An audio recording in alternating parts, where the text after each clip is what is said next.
የ2014 እና 2015 የኦፌኮ ስራ አስፈጻሚ ኮሚቴ የስራ አፈጻጸም ሪፖርት እና ስራ አስፈጻሚ ኮሚቴው የተዘጋጀውን የፓርቲውን የ5 ዓመት ስትራቴጂክ መሪ ዕቅድ በሙሉ ድምጽ አጽድቀናል። የኢትዮጵያ መንግስት በትግራይ፣ በቤንሻንጉል ጉሙዝ፣ በጋምቤላ፣ ኦሮሚያን ጨምሮ በመላ ሀገሪቱ በአጠቃላይ የሞከረ ያለውን የእርቅና ድርድር ሂደት በመርህ ደረጃ ኦፌኮ ይደግፋል። በታንዛኒያ ሲካሄድ የሰነበተው የመጀመሪያ ዙር ድርድር መጠናቀቁን ተከትሎ ሁለቱ ወገኖች ቀጣዩን ድርድር በማፋጠን ህዝባችን ለተጠማው ሰላም ቅድሚያ እንዲሰጡ እናሳስባለን።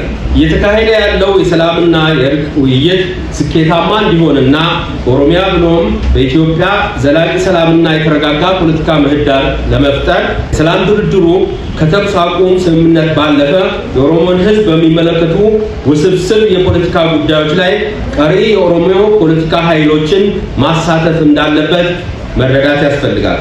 ድርድሩ ከ50 ዓመታት በላይ በቆየው የኦሮሞ ህዝብ ትግል እና ሁለት ትውልድ የኦሮሞ ምሁራን እና ጀግኖች የተሰውለትን ዓላማ መሰረታዊ የሰላምና የመረጋጋት ራስን በራስ የማስተዳደር መብትና እውነተኛ ፌዴራሊዝም፣ አሳታፊ ዲሞክራሲና ትርጉም ያለው ልማት ጥያቄዎችን መመለስ በሚያስችል መልኩ መከናወን እንዳለበት አቋማችንን እንገልጻለን። የህግ በላይነትን ያለመከበርን በተመለከተ በተለያዩ ኦሮሚያ ዞኖች የመንግስት ታጣቂዎች በሰላማዊ ዜጎች ላይ እያደረሱ ያለው ህገወጥ ግድያ፣ እስራትና ንብረት ማውደም እንዲሁም በኦፌኮ ደጋፊዎች አባላትና አመራሮች ላይ እየደረሰ ያለው እስራት፣ ግድያና ደብዛ ማጥፋት በአፋጣኝ እንዲቆም እንጠይቃለን። ሁከት፣ ግድያና ሰቆቃ እንደ ሀገርም ሆነ እንደ ኦሮሚያ ቅድሚያ ተሰጥቶት በሰላማዊ ውይይት ካልተፈታ በቀጣይ ፖለቲካ ችግር ሊያጋጥመን ስለሚችል ህዝባችን ለቀጣይ ሰላማዊ ትግል ስልቶች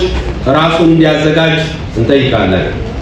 በዚሁም ኦፌኮ ለሰላማዊ ትግል ያለውን ቁርጠኝነት አጠናክሮ እንደሚቀጥል እናረጋግጣለን።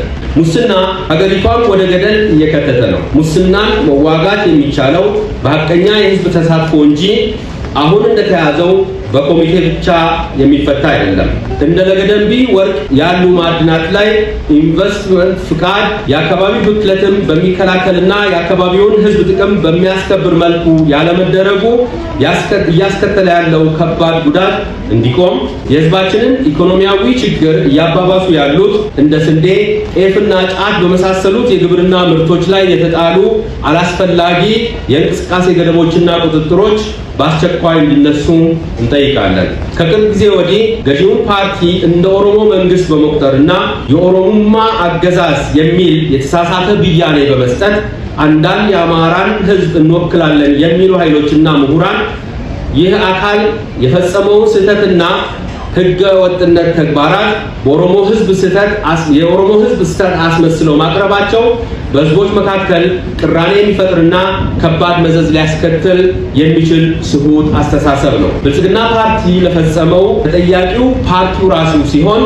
በዚህ ምክንያት የኦሮሞን ህዝብ ስም ማጥፋት ትክክል ስላልሆነ እንደዚህ አይነት የጥላቻ ፕሮፓጋንዳ በአስቸኳይ እንዲቆም እንጠይቃለን።